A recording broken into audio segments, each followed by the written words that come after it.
It's the Bradfield Weather Podcast, underwritten by McAllen Construction. McAllen Construction, from the first dig to the last nail.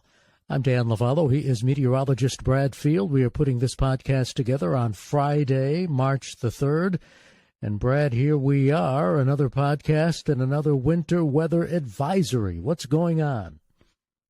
Yeah, Dan, finally we're getting some winter.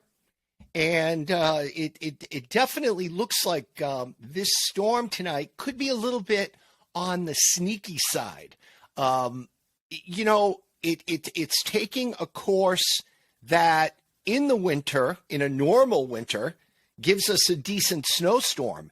And we've got things set up that makes me think this could be a little bit worse than we're saying. For example, we're saying that a winter storm advisory is in effect for the northern half of Connecticut from 7 p.m. this evening, Friday evening, March 3rd, until 7 p.m. Saturday evening. But just to the north of that and abutting Connecticut up toward Heartland, if you go north and you move up into Granville, Massachusetts, they have a winter storm warning in effect there.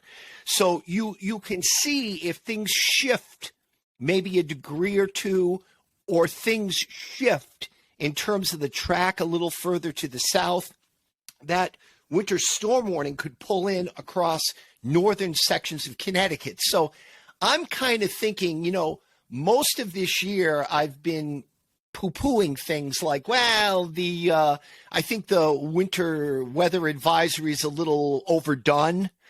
I don't think so this time. I think, if anything, we should actually maybe have a winter storm watch up where we're carefully watching the situation. But the point I want to make straight off the bat here, Dan, is for the folks who have their loved ones and their friends traveling around. Through the afternoon commute, we are absolutely fine. The storm rolls in 7 to 10 p.m. this evening. And sort of like the last storm, which incidentally, we nailed it on the Bradfield Weather Podcast, it's coming at night. The bulk of it is coming at night. So we're not going to have to deal with solar radiation kind of cutting down on accumulations or anything like that. The temperature is going to be critical, right around 32. So this could be that heavy, wet, pasty snow, Dan. And the other thing is this is a storm. It's not a little weather event coming through. It's a storm. And it's going to be replete with wind. And the winter weather advisory, which is up from the National Weather Service for Northern Connecticut, has it up for between 1 and 6 inches of snow accumulation. I'll break that down in a minute. And winds that can gust to 45 miles per hour.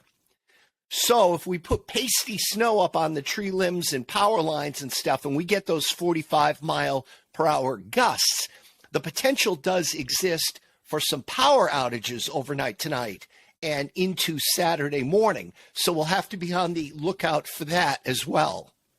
Okay, on that note, Brad, let's take a look at on the weather map. What does it all look like? Where is this storm coming from? That sort of thing. Well, right now, the storm is, as Dan Fogelberg would sing about, in western Kentucky. And the storm is going to track to the east and northeast and move into Ohio by 7 o'clock this evening. Now, that's the primary. We've got cold high pressure up over Quebec province. And when you're looking at a snowstorm, you're looking for, in addition to the storm coming and taking the proper track, you're looking for a cold air supply. And this cold high over Quebec may be just the ticket. It may shove down enough cold air into New England that we do see more snow than what the models are bargaining for right now. And we'll get into that model breakdown in just a moment. But following up on the On the Weather Map segment, Dan, and the track, I think by the middle of the night, we are going to see quite a storm organizing in Chesapeake Bay. And that storm is going to move to, the far eastern tip of Long Island, Montauk Point. It's going to be south of Montauk Point at about 7 a.m. on Saturday. So once the storm begins at about 8, 9 o'clock this evening, it will rage through the night right up until 7 or 8 o'clock tomorrow morning when that storm passes by Montauk Point. And then by 7 o'clock tomorrow evening, the storm will be off Cape Cod and continuing to pull away to the east. So I think the worst part of this storm is from about mid to late evening tonight until mid to late morning tomorrow. If you've got driving around that you're going to be doing tomorrow, you might have snow and ice in your driveway. But I think once you get out to the main roads, once they plow them down and everything, I think we're, again, looking at just wet pavement anytime from late morning tomorrow through the rest of the daytime hours of tomorrow. Brad, I know you like to break down the various computer models. So, again, as we put this podcast together on the 3rd of March, what do these computer models show? Dan, they're all sort of in agreement about the start time. So the start time across Connecticut, I think, is between 7 p.m. and 10 p.m. I favor 7 p.m. in Fairfield County. I favor 10 p.m. in Windham County. So it'll be spreading southwest to northeast across the state. So, as is always with these start times, give an hour wiggle room here or there. But I do think by mid-evening, the storm is going to get going. Now, we're looking at surface temperatures today with the sun out now. It's a beautiful morning, between 38 and 44. So it's possible when the storm comes in, that the lower atmosphere is still mild enough to support some raindrops. But as we talked about 1,000 times in meteorology, we just don't talk in terms of north, south, east, west. We talk in terms of north, south, east, west, up and down. And as the precipitation moves from the cloud level toward the ground, it will be mixing with it colder air from cloud level. So places that do see rain, I see them going over to snow or ice pellets as we go through the evening, and as the as the precipitation picks up in intensity, it's more likely to be snow as the cold air comes down from the cloud level. So we're in agreement on the start time with the models. The NAM, the North American model, is awfully sleety. And what I mean by that is that there's a middle layer in there somewhere where the snowflakes might melt, but then as the melted snowflake moves down to the ground, it will freeze again into like one of those little ice pellets or sleet that bounces. So the 10-to-1 is the conversion of an inch of rain can convert to 10 inches of snow as a starting point.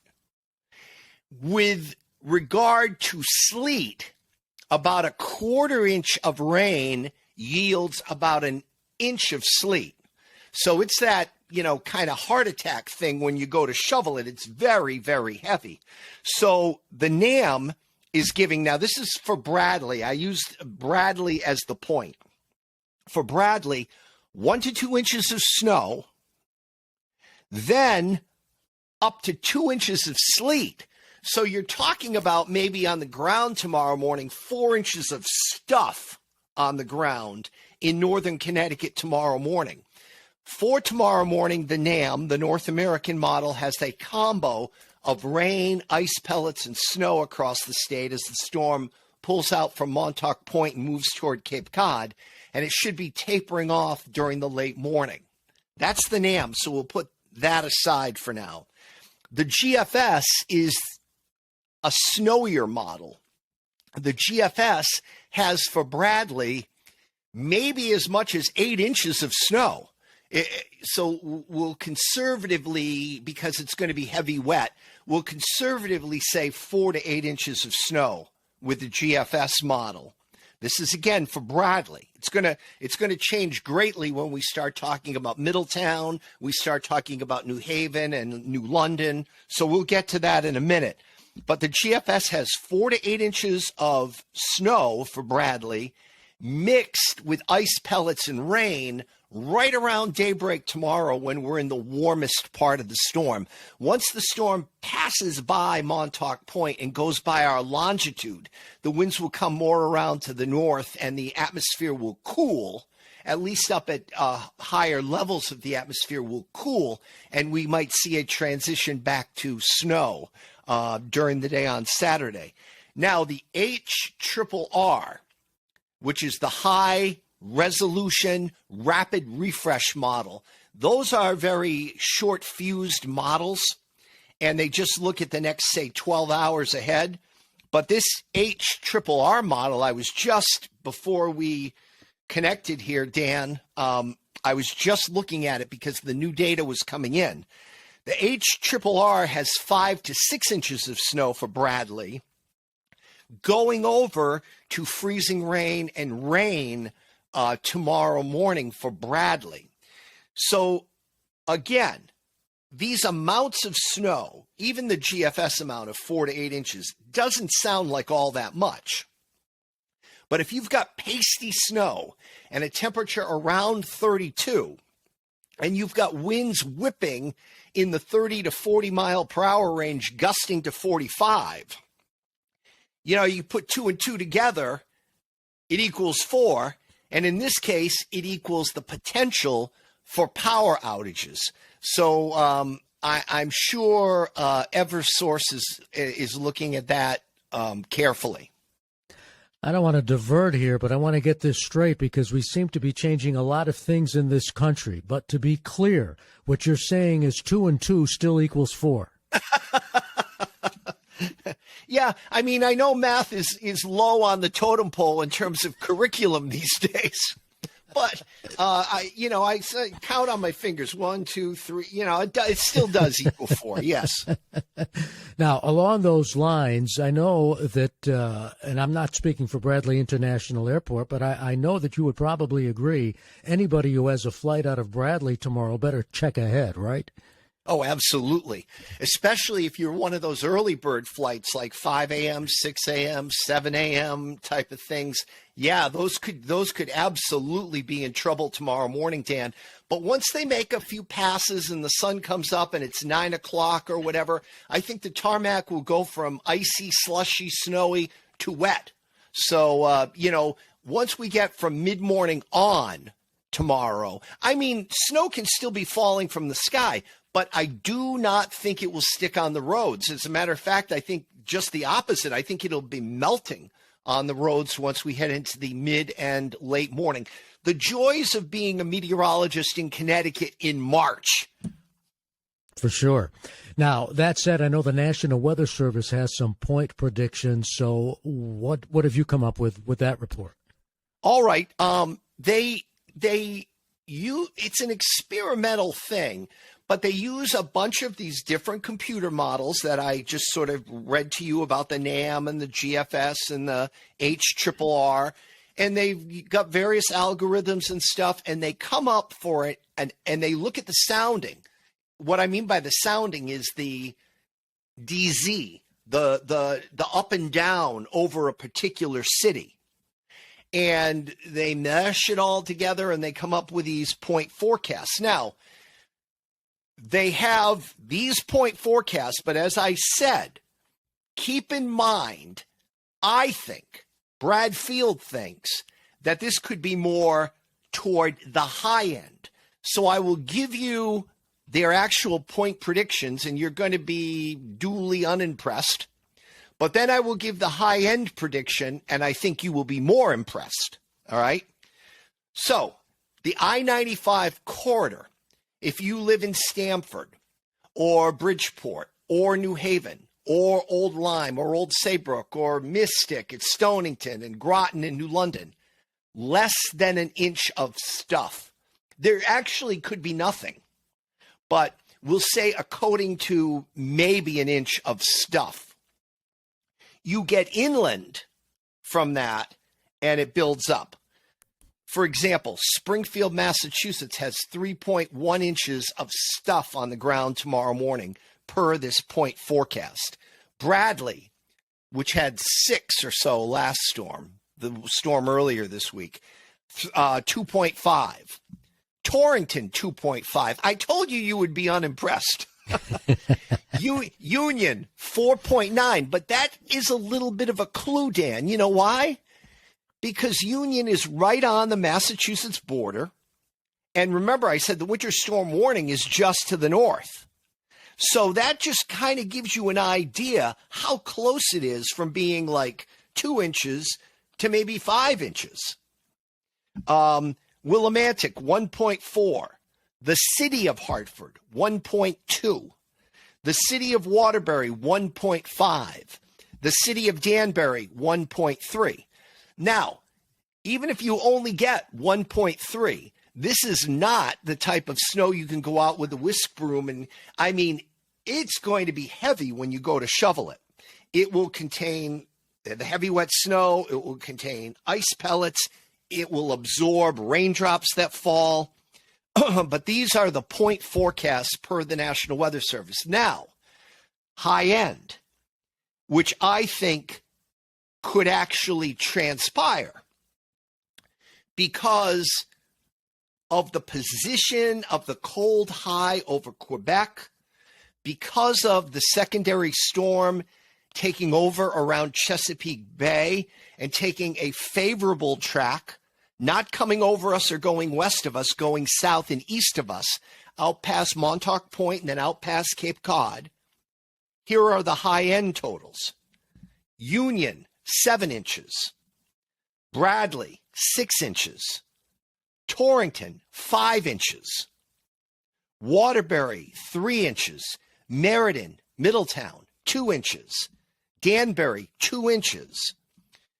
Willimantic, out toward Yukon, 3 inches. Norwich, even, southeast Connecticut, 2 inches. Hartford, Metro, 4 inches. And East Haddam, 1. So I looked at everything, and this is what I came up with. Less than an inch, maybe nothing on the I-95 corridor. It may be rain and sleet there. Move up to the I-84 corridor.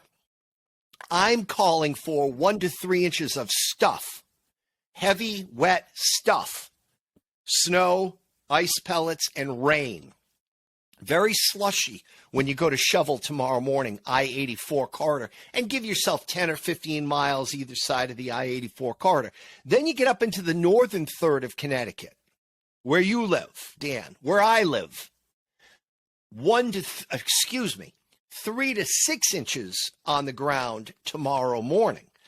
But if Bradley achieves 6 inches from this storm, as Bradley achieved 6 inches of snow from the Monday-Tuesday storm, where we did the storm-specific forecast, this 6 inches will be much more high impact than the last one, because the snow will be heavier, it'll be wetter, it can cause power outages, and it will be whipped by wind. So this could turn out to be a storm. I think it's low end on this, but it could turn out to be a storm we remember simply because of there could be power issues.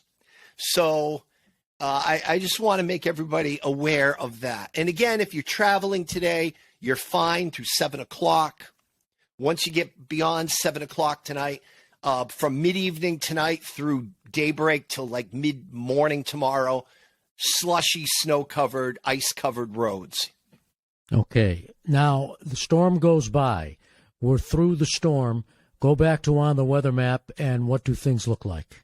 Yeah, it looks like a nice end to the weekend, Dan.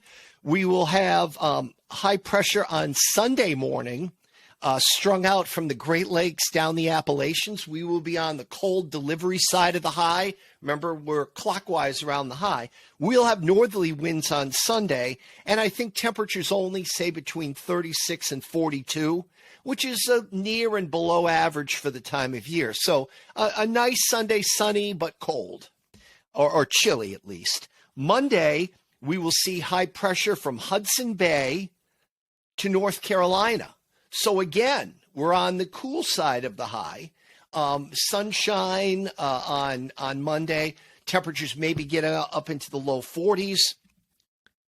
Tuesday morning now, Dan, we will have another low pressure area right around Binghamton, New York. So it's sort of on the New York-Pennsylvania border.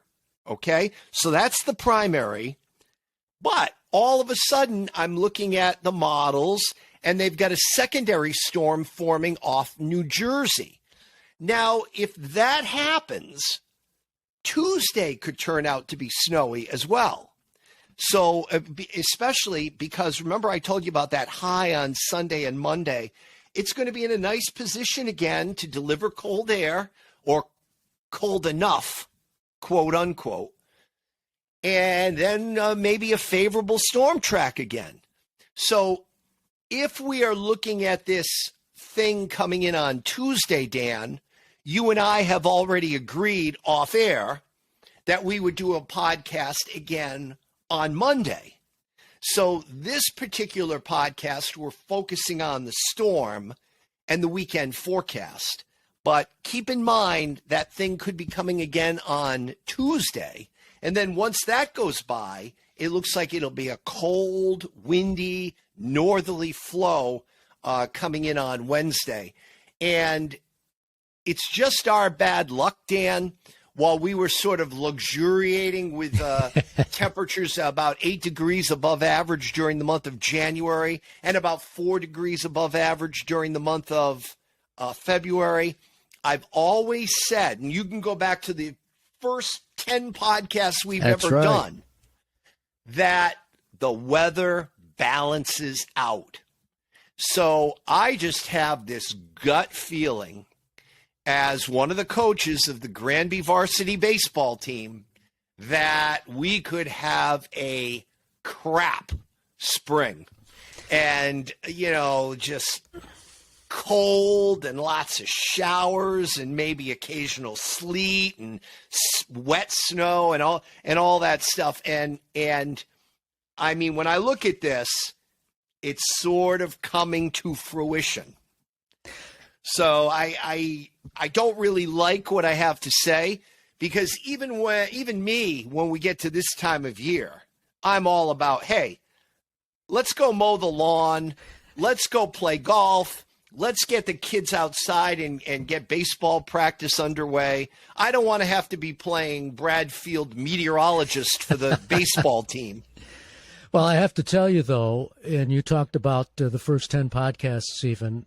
Last month when I was talking to my brother about the weather and how warm it was, he was the one who reminded me, Bradfield always says the weather is going to balance out. So that has stuck with a lot of our audience, that comment by you that weather always balances it out. And I think we're seeing it here in the month of March. Yeah, and the easiest way to explain it, Dan, is if our winters here in Connecticut, let's equate it to a high school student. And the high school student usually achieves B's and just barely gets onto the honor roll, but they achieve B's. This winter in Connecticut has essentially been F, D minus, C. I mean, now, how is that a B student? It's not until the B student starts getting an A to counterbalance the F, get the score up, and that is essentially climate. And our climate tells me that what we've had in January and February is not the climate of Connecticut. So to get climate, to get that average to come out, what's got to happen? We've got to balance the warm winter out with a cold spring, or maybe a cool summer or whatever. But it will eventually balance out.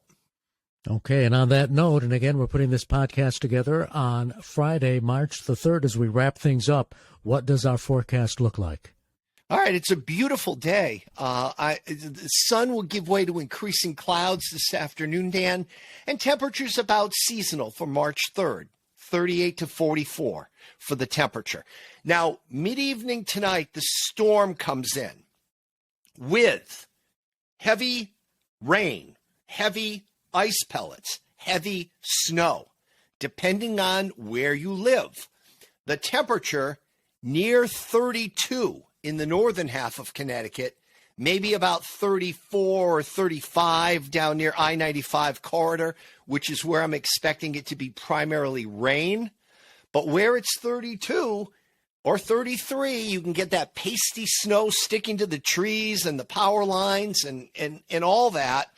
So be on the lookout with winds gusting 30 to 40, perhaps 45 in spots, potential power outages tonight. So again, tomorrow morning, the mixed precipitation ends. Final accumulation, less than an inch, I-95, maybe nothing. I-84 corridor, 1 to 3 inches of stuff. Northern Connecticut, where the winter weather advisory is up right now, 3 to 6 inches of stuff.